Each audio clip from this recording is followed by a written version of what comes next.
HD सच्ची कहानियों पर आप सभी का स्वागत है। मैं एक विधवा माँ का बेटा था। मुझे अभी इतना समझ नहीं था ज़माने की अच्छाई और बुराई का। मैं 12 साल का था जब मेरे पापा की मृत्यु हो गई थी। उसके बाद मेरी जिम्मेदारी मेरी माँ पर आ गई थी। सारे परिवार वाले और रिश्तेदारों ने हमारा साथ छोड़ दिया था।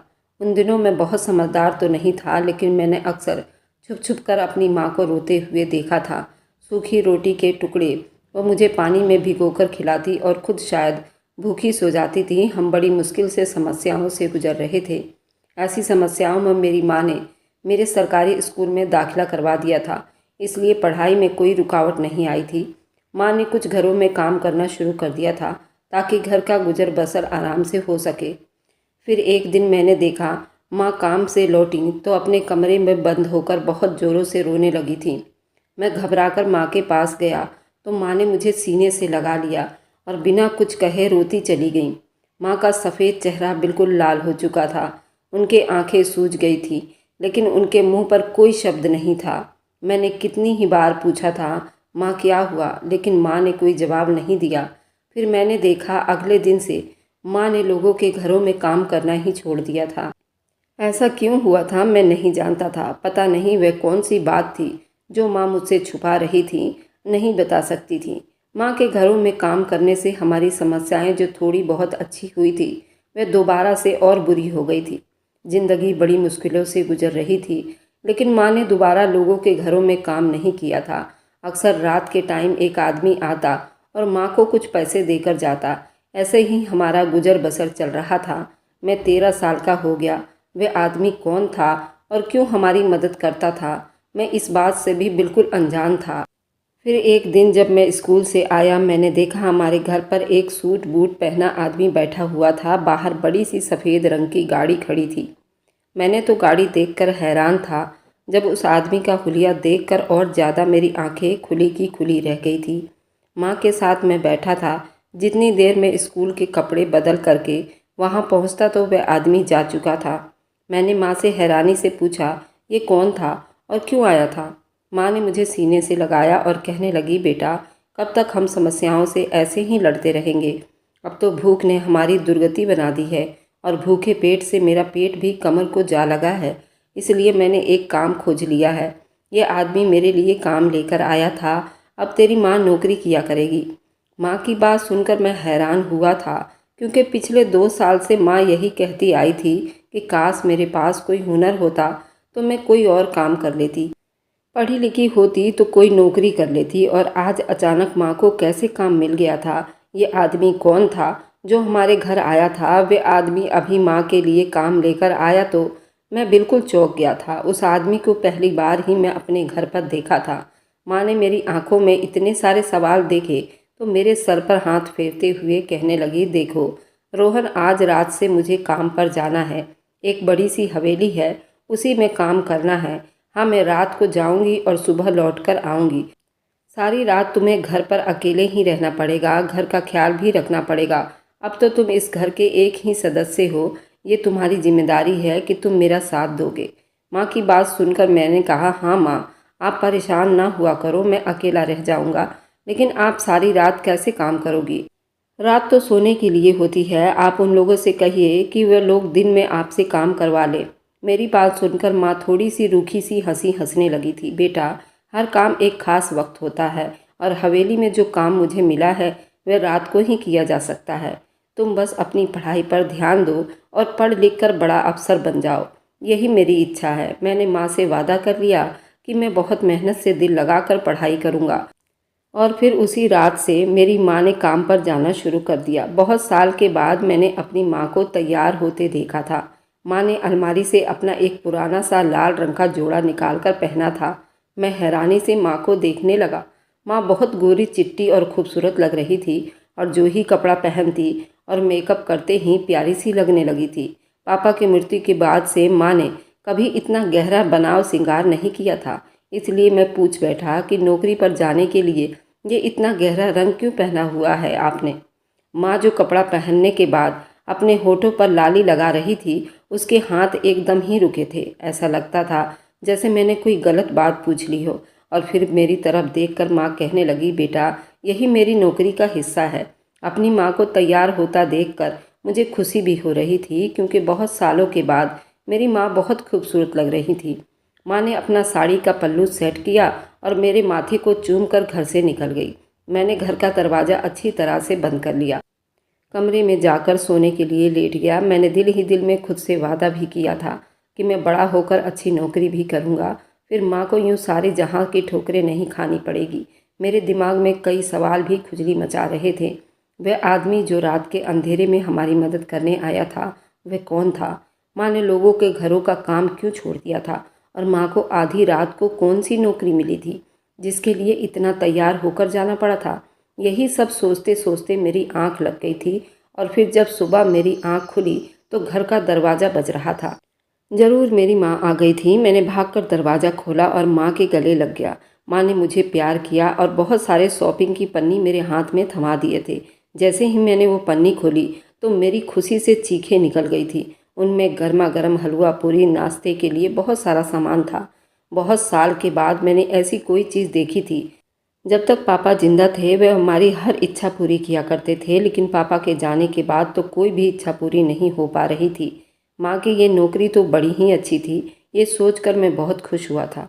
फिर हम दोनों माँ बेटे ने नाश्ता कर लिया, लेकिन एक बात बहुत अजीब थी। मेरी माँ के चेहरे का रंग कुछ उतरा हुआ था। रात वाली सुर्खी भी अब उनके होठों पर नहीं थी।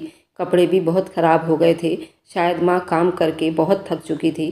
फिर उन्होंने 2-4 ही निवाला खाए थे, अपने कमरे में चली गई थी। मैं स्कूल के लिए निकल गया था और जब स्कूल से वापस लौटा तब तक मेरी माँ अपने कमरे में ही सो रही थी। मैंने दरवाज़ा खोलकर देखा तो माँ ऐसी गहरी नींद में सो रही थी जैसे बहुत थकी हुई हों। मैं पापा की मृत्यु के बाद से पहली बार माँ को कभी इतनी गहरी नींद में सोते देखा था। लेकिन न जाने माँ ने रात को ऐसा कौन सा पहाड़ तोड़ा था कि मेरे स्कूल से लौटकर आने तक का दरवाज़ा खोलने की आवाज़ पर भी माँ नहीं उठी थी। मैं चुप से अपने कमरे में गया। सुबह का बचा हुआ नाश्ता रखा था, मैंने वही खाया और सो गया। शाम के टाइम माँ की आंख खुली तो मेरे पास आई। मुझे नींद में से जगाकर पूछने लगी, मैंने कुछ खाया भी या नहीं। मैंने हंसकर कहा, माँ तुम काम करके इतना थक गई थी, तुम्हें ये नहीं पता चला कि मैं कब स्कूल से आया हूँ। माँ ने मुझसे नज़रें चुरा ली, जैसे वह अपने काम के नाम पर मुझसे कुछ छुपा रही थी। रात हुई तो माँ ने फिर से एक गहरे रंग का कपड़ा पहना। वैसे ही तैयार हुई। अब की बार माँ ने इत्र और खुशबू वगैरह भी लगाई थी। मेरे पापा की लाई हुई पुरानी इत्र की एक शीशी पड़ी हुई थी। माँ ने उसी से ही खुद को खुशबूदार किया था। मैं बस चुप से चारपाई पर बैठा अपनी माँ को तैयार होता देख रहा था। पता नहीं ऐसा कौन सा काम था जिसके लिए इतना सजना संवरना पड़ता था। माँ ने जाने से पहले मुझे फिर से बहुत सारी बातें बताई और समझाई और घर से निकल गई। वह रात भी ऐसे ही बीत गई थी। फिर सुबह माँ बहुत सारा नाश्ता लेकर लौटी थी। मुझे समझ नहीं आ रहा था इतने पैसे कहाँ से आ रहे थे। अभी तो माँ की नौकरी को शुरू हुए दिन ही कितने हुए थे, लेकिन मैं बहुत छोटा था। माँ से ये सवाल नहीं पूछ सका था। मुझे इस बात की तसल्ली हो गया था कि अब हम खाली पेट नहीं रहेंगे। धीरे धीरे हमारी समस्याएं अब बदलने लगे थे। अब तो माँ मुझे खर्चे के लिए पैसे भी देती थी। घर में खाने पीने की कोई कमी नहीं थी। माँ ने बहुत सारे रंग बिरंगे डिजाइनर कपड़े भी बनवा लिए थे और मेरे लिए भी एक से बढ़कर एक डिजाइनर और ब्रांडेड कपड़े लाती थी। और मेरी पढ़ाई भी अब सरकारी स्कूल से मेरा नाम कटवाकर एक बड़े प्राइवेट स्कूल में करवा दिया था। माँ सारी सारी रात घर से बाहर रहती थी। जब सुबह लौटती तो सारा दिन सोकर बिताती थी। मेरी माँ से मेरे बीच बहुत कम ही बातचीत होने लगी थी। मैंने बड़े स्कूल में गया तो बड़े लोगों के बच्चों से मेरी दोस्तियाँ हो गई थी। सब अमीर थे, उनके ज़िंदगी के रंग ढंग ही अलग थे। धीरे धीरे मैं भी उन्हीं के रंगों में लगने लगा था। ज़्यादातर लड़के स्कूल से निकलकर सिगरेट पीते थे और जब मेरी दोस्ती उनसे हुई तो उन लोगों ने मुझे भी सिगरेट की लत लगा दी थी। पैसों की कमी तो अब मेरे पास बिल्कुल भी नहीं थी, इसलिए मैं भी तसल्ली से सिगरेट खरीद कर उनके साथ सिगरेट पीता, बहुत सारी मूवी देखता था। फिर धीरे धीरे हम बहुत ही बिगड़े और बदतमीज़ दिखने लगे थे। मेरी माँ काम करने के लिए घर से बाहर चली जाती तो मैं अपने दोस्तों को अपने घर बुला लेता था। सब दोस्त मेरे घर आकर मूवी देखते थे। माँ के आने से पहले मेरे सभी दोस्त वापस चले जाते थे। करीब मैं हर तरह से अब गलत कामों में मिल गया था। कभी कभी नशा भी करने लगा था। बस इतना ध्यान देता कि माँ को मेरी इन सारे कुकर्मों का पता न चले। लेकिन माँ तो माँ होती है, उसे औलाद के बारे में खुद ब खुद अंदाज़ा हो जाता है। एक सुबह माँ घर आई तो मैं अपने कमरे में था। नाश्ता लेकर मेरे पास आई और फिर एकदम ही उनके चेहरे का रंग बदल गया। वह मुझसे पूछने लगी, तुम सारी रात क्या करते रहते हो? मैं घबरा गया और झूठ कह दिया कि माँ, मैं तो सो जाता हूँ। उन्होंने उदासी भरे चेहरों से मुझे देखा और वह कहने लगी, झूठ मत बोलो रोहित। रोहित बेटा, मुझे लगता है तुम मेरे पीछे कुछ गलत काम करते हो। माँ की बात सुनकर मैं डर गया था, कहीं माँ को मेरा सच न पता चल जाए। इसलिए मैंने उन्हें चुप करवाने के लिए गुस्से का सहारा लिया और चीख कर कहा, माँ, तुम सारी रात तो खुद घर से बाहर रहती हो और मुझ पर इल्ज़ाम लगा रही हो। मैं क्या गलत काम करूँगा? अकेला सारी रात घर पर पड़ा रहता हूँ, सुबह स्कूल चला जाता हूँ और सारा दिन पढ़ाई करता हूँ और तुम सारा दिन सोकर बिताती हो। तुम्हारे पास मेरे लिए टाइम नहीं होता। मैंने इस तरह झुझलाकर कहा तो माँ, मेरी इतनी सारी शिकायतें करने पर माँ ने अपने होठों को सी लिए थे और वे चुप से कमरे से निकल गई। मेरी जान में जान आ गई थी। मुझे यकीन था मेरी माँ दोबारा कभी कोई सवाल नहीं करेंगी। ऐसा ही हुआ था। माँ बिल्कुल चुप हो गई थी। मैंने भी इस बात से भरपूर फ़ायदा उठाया और अपने गलत कामों को और भी आगे बढ़ा कर ले गया। अब तो मैं कभी कभी शराब की बोतल घर पर उठा कर ले आता था।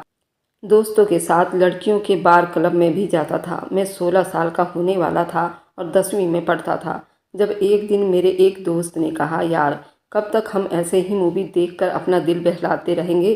क्यों ना आज हम किसी ऐसी जगह चले जहां सब कुछ हमें असलियत में मिल जाए।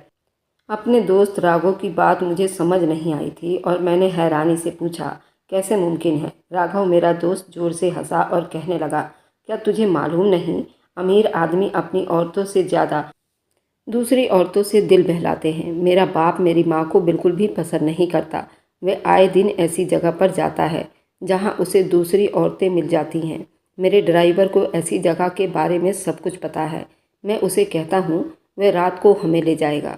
ये सुनकर पहले तो कुछ मैं डर गया था, क्योंकि मैं आज तक किसी ऐसी जगह पर नहीं गया था। ये सोचकर परेशान भी हो रहा था कि भला मैं कैसे किसी औरत के साथ रात बिता सकता हूँ। लेकिन फिर मेरा दोस्त कहने लगा, तेरी माँ कौन सा सारी रात घर पर होती हैं? उसे पता नहीं चलेगा। बस एक रात की तो बात है। सब दोस्तों ने मिलकर मुझे मना लिया था। फिर मैं खुद ब खुद वहाँ जाने के लिए तैयार भी हो गया था। फिर उसी दोस्त के ड्राइवर ने हमें उस मंडी में पहुंचा दिया जहां औरतों की खरीद बिक्री का काम भी होता है। वहां बड़ी बड़ी सी हवेलियां थी। आधी रात को भी वो बिल्कुल जगमगा रही थी और मेरे सारे दोस्त एक हवेली में गए।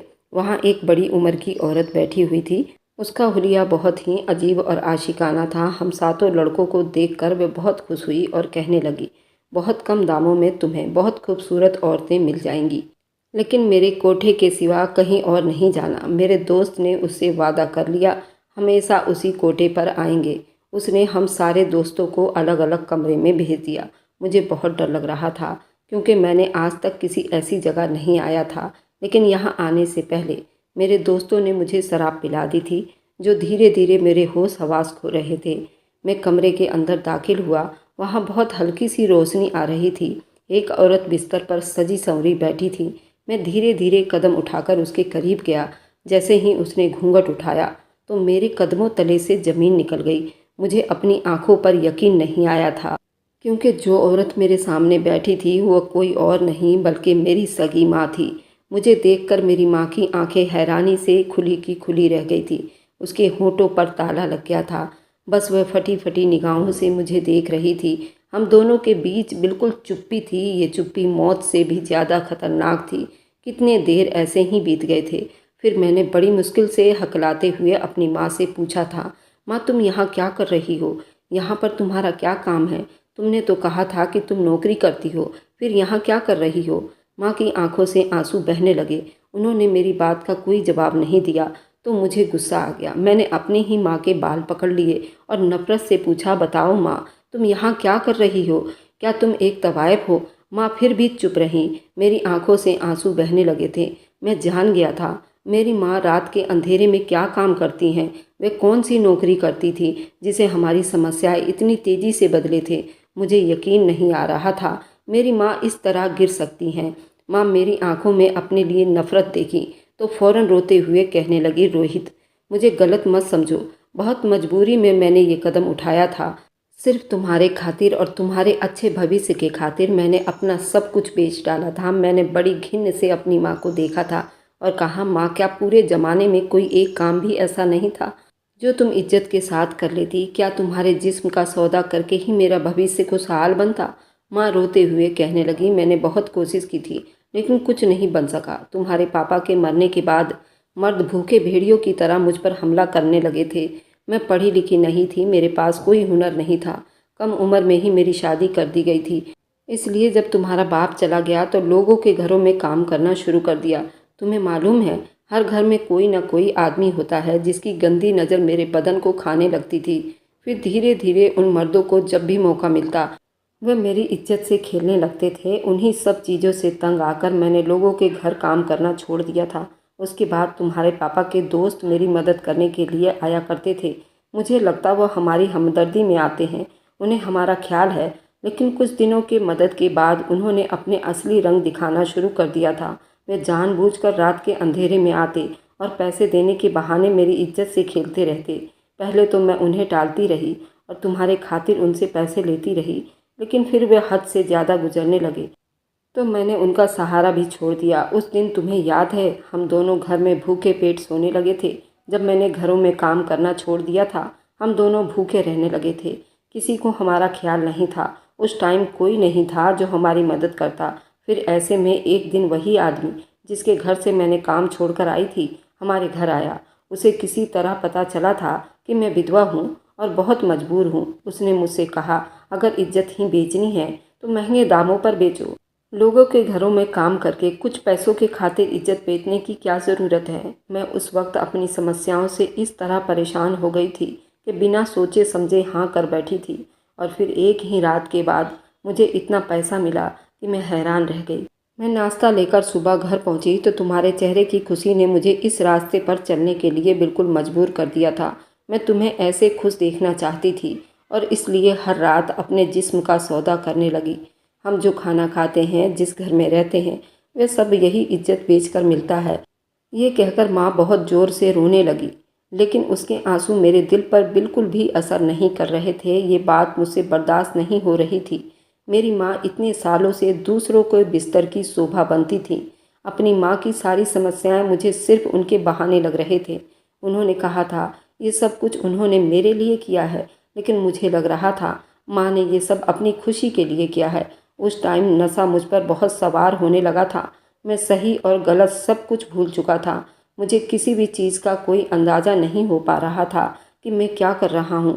मैं गुस्से से माँ के पास गया और माँ से कहने लगा कि ठीक है, तुम पैसों के लिए खुद को बेचा करती हो ना, तो मैं भी पैसे देकर तुम्हारे पास आया हूँ। अब मेरे खातिर अपने आप को पेश कर दो, मैं ऐसे तो वापस नहीं जाऊँगा। मेरी बात सुनते ही माँ ने एक ज़ोरदार थप्पड़ मेरे मुँह पर लगाया और कहने लगी, तेरा भविष्य बनाने के लिए मैंने खुद को बेच दिया और तू मेरा ही खरीदार बनने आया है, उन्हीं पैसों से जो पैसे मुझे बेचकर मिले हैं।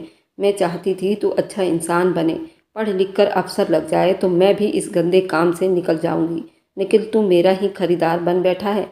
माँ के हाथ से थप्पड़ खाकर मैं और ज़्यादा दरिंदा बन गया था और अपनी माँ पर ही झपट पड़ा। उससे पहले कि मैं अपनी माँ के साथ कोई गलत व्यवहार करता, जब तक जो कुछ वहाँ पर हुआ वो बताते हुए मेरे रोंगटे खड़े हो जाते हैं। एक ऐसा चमत्कार जो हम दोनों पर हुआ, इतना तेज वहाँ पर एक शॉर्ट सर्किट हुआ जिसकी वजह से वहाँ पर पूरे कोठे में आग लग गई और पूरा कोठा जलने लगा और वहाँ के लोग अपनी जान बचाकर इधर उधर भागने लगे और हमारे कमरे तक भी आग की लपेट आ गया था। मेरी माँ ने मुझे वहाँ से बचाते हुए हम दोनों उस कोठी से सही सलामत भाग निकले। मेरी माँ का सर फट गया था। मैं तो अभी भी अपने होश हवास में नहीं था। मेरी माँ ने मेरा हाथ थामा और वहाँ से भागती हुई बाहर निकल आई। हर तरफ अफरा तफरी मचा हुआ था, हर कोई डर के मारे भाग रहा था। माँ मुझे अपनी गाड़ी में बिठाकर सीधे घर ले आई। मेरी हालत बहुत अजीब थी। आग के लपेट ने मेरे सारे बदन को हिलाकर रख दिया था। धीरे धीरे मुझे होश आ रहा था। घर पहुंचकर मेरी माँ ने मुझे पानी पिलाया। वहाँ के आग से अब हम दोनों बच चुके थे, लेकिन अभी भी मेरा सारा ध्यान उसी आग के इर्द गिर्द ही घूम रहे थे। माँ मेरे कदमों में बैठ गई और मुझसे माफ़ी मांगने लगी, अपने पापों को स्वीकार करने लगी। लेकिन माँ तो सही थी, गुनहगार तो मैं था। मेरी माँ ने सब कुछ मेरे भविष्य और मेरी भलाई के लिए किया था और मैंने वह सब मिट्टी में मिला दिया था। माँ के सारे बलिदानों को मैंने बेकार कर दिया था। मैंने भी माँ से माफ़ी मांगी और कहा, माँ मुझे माफ़ कर दीजिए, नशे की हालत में मुझे और ज़्यादा ख़राब कर दिया था। तुझ पर ही हमला करने को तैयार हो गया था। कैसे तेरे ही इज्जत को रोदने का सोच लिया था। मुझे माफ़ कर दे माँ। माँ ने मेरे जोड़े हुए हाथ पकड़ लिए और कहने लगी, मैंने तुझे हराम का निवाला खिलाया था। फिर मैं कैसे सोच ली तू एक अच्छे रास्ते पर चलेगा। तेरे पेट में हर निवाला हराम का गया था, इसलिए तुझे अच्छे और बुरे की पहचान नहीं रही और अपनी माँ के गिरेबान पर हाथ डालने से भी बाज नहीं आया। मुझे माफ़ कर दो। मैं आज के बाद कोई गलत काम नहीं करूँगी। कभी तुझे हराम का निवाला नहीं खिलाऊंगी। हम दोनों खूब मेहनत करेंगे। मैंने भी माँ से वादा कर लिया था। अब मैं कभी माँ को नहीं तंग करूँगा, कोई फरमाइश नहीं करूँगा। मैं 18 साल का जवान लड़का हो चुका था। अब मैं मेहनत मजदूरी करने के काबिल था। जो बीत गया था हम दोनों उसे भुलाने के लिए राजी थे। बस अब हमने अपने भगवान से माफ़ी मांगनी थी, ताकि हमारे बीते हुए कल से पाप धुल जाए। मेरे आप लोगों से यही विनती है, अपनी औलाद को कभी हराम का निवाला न खिलाएं, क्योंकि हराम खाने वाली औलाद कभी अपने या दूसरों के लिए अच्छा बुरा नहीं सोचती। इस ज़माने में मौजूद विधवा औरतों को जीने का हक दें। उन्हें इस तरह परेशान ना करें कि वे खुद अपने जिस्म बेचने पर मजबूर हो जाए। ये समाज हम इंसानों से ही बनता है। हमें खुद समाज को इंसानों के लिए अच्छा बनाना है। मैं सभी लोगों से हाथ जोड़कर यही कहना चाहूँगी कि किसी की मजबूरी का फ़ायदा ना उठाएं। हम सबके ऊपर एक भगवान है जो हम सबके कर्मों को देखता है। भले ही देर होती है लेकिन इंसाफ ज़रूर मिलता है। अगर आपको आज की कहानी पसंद आई है तो वीडियो को ज़रूर लाइक कीजिएगा और अपने दोस्तों के साथ शेयर भी कीजिएगा। और हाँ, अगर आपने अभी तक हमारे चैनल को सब्सक्राइब नहीं किया है तो ज़रूर सब्सक्राइब कर लें। मिलते हैं हम अपनी कल की एक नई दिलचस्प कहानी के साथ। मुझ पर सदा अपना प्यार और स्नेह बनाए रखें। सभी को मेरा प्यार भरा नमस्कार दोस्तों।